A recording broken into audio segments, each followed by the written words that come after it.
Šiandien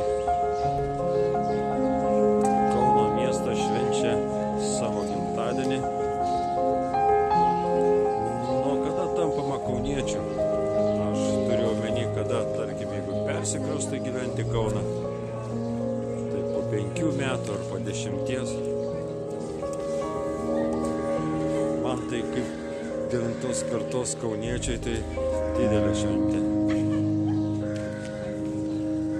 Kauniečių tampama, miestiečių tampama tada miesto gyventojai, kaip yra deklaruojama gyvenamoji vieta.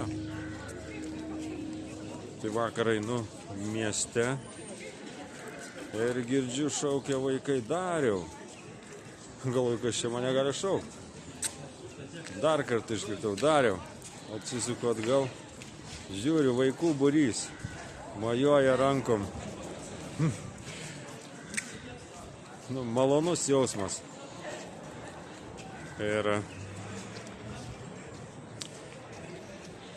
va galvoju, nors ir esu benamis, bet jaučiuosi kaip tikras miesto gyventojas, kaunietis.